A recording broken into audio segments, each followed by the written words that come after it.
G'day everyone, hope you're all doing well and it's great to have you here. Before we get moving, a massive thank you to the subscribers and a warm welcome if you're new. Today is just a plain simple walk through the Botanic Gardens. I'll be honest, I'm no gardener, so if you see a plant you love, shout it out in the comments. I'd love to read about it. You lot certainly know more about them than I do. This place has been here since 1816, making it the oldest scientific institution in Australia. It's a massive draw card too. We get over 5 million visitors a year through these gates, which makes it one of the most visited spots in the whole country. But look, keep your eyes peeled today. Even in a plain simple walk like this, there are always a few things tucked away that are easy to miss if you're rushing. Whether it's deep in the shadows of the tree ferns in the tropical area or the massive roots of a grand Moreton Bay fig, from the camellia bushes in flower all the way to the English garden. I have a feeling some of you might notice something you find special. I'm curious to see if any of you spot your own special spot or an area that reminds you of your home country. If you catch something unusual in the green today, let me know. Look, I know what it's like. If I don't hit the like button early, I usually forget. So do us a favor and give it a thumbs up now while you're thinking of it. It's free and it really helps the channel grow. Right. Enough of me. Let's keep on rolling and see this cracker of a park.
shops because there would be more help. We would just take the central here, probably just two. And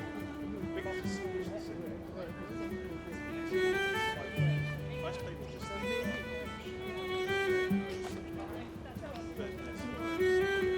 rainforest, semi-desert. You know what? You can see it. I know you can see it, but they Well,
Right. That's our wander for today. I just wanted to say a massive thank you for coming along and spending a bit of time in the gardens with me. I hope you enjoyed the quiet.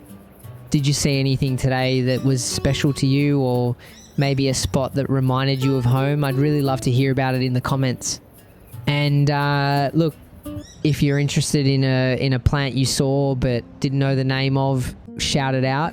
Someone else in the community might have the answer, and it helps us all learn a bit more. If you enjoyed walking with me, do us a favor and hit subscribe. It looks like I have fans, so thanks for coming along. Catch you in the next one. Cheers.